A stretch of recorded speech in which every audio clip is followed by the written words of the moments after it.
So going on to Jack and his vision. Yeah, so Jack came out of Audio, which was started by Noah Glass, who recruited Evan Williams to be the co-founder. Jack was fairly unknown in Audio. Yeah. And when the whole company was blowing up, Evan decided to start hacking days internally. And Jack because the product wasn't doing that great, or they saw Apple. No, it was a disaster. Apple yeah. announced podcasting. Yeah. Everyone in the company was asking me to fire other parts of the company and make them the CEO. It was a complete disaster. And Reel and Yahoo wanted to buy the company for $15 million.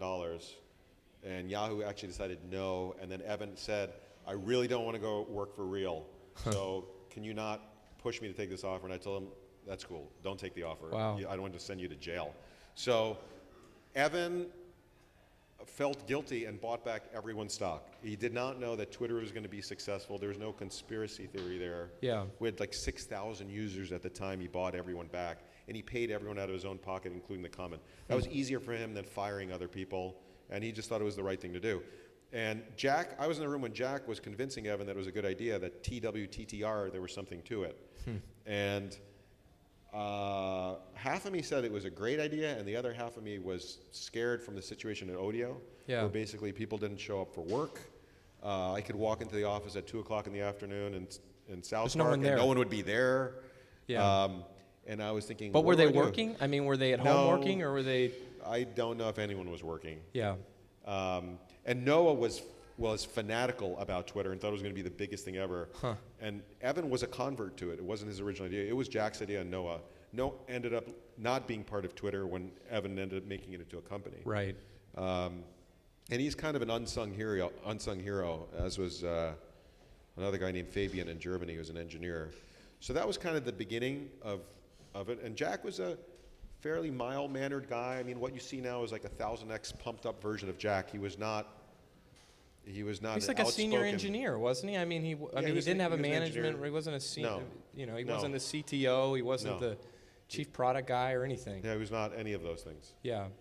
But it was his idea, and it was something he believed in, and he was doing it. And he built it on a hacking day, and that's how it got started.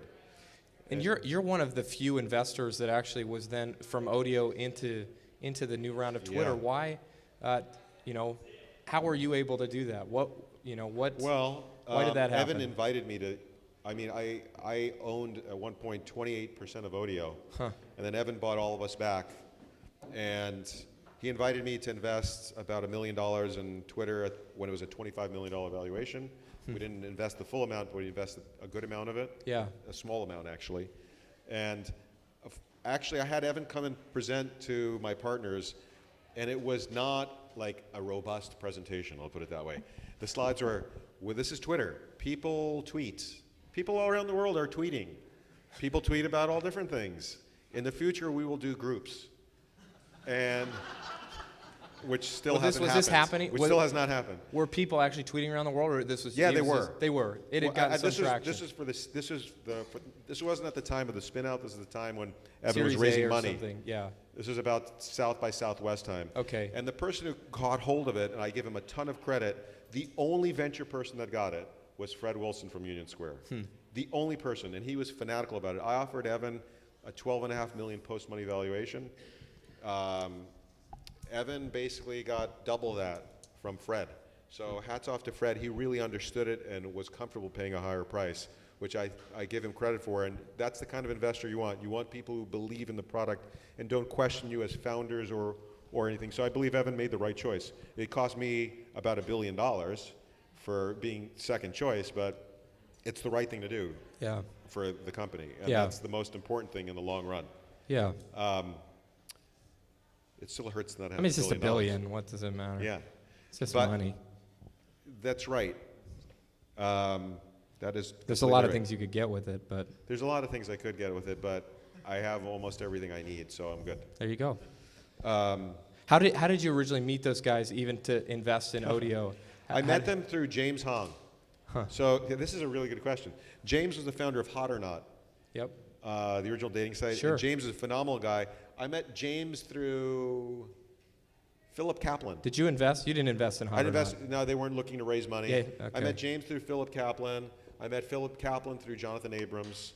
I met Jonathan Abrams in like 1996, 97 when he Wow. moved out here and worked at Netscape. Huh. So that was like the connection of people, and it was just like following. Jonathan Abrams is the Friendster founder. Yeah.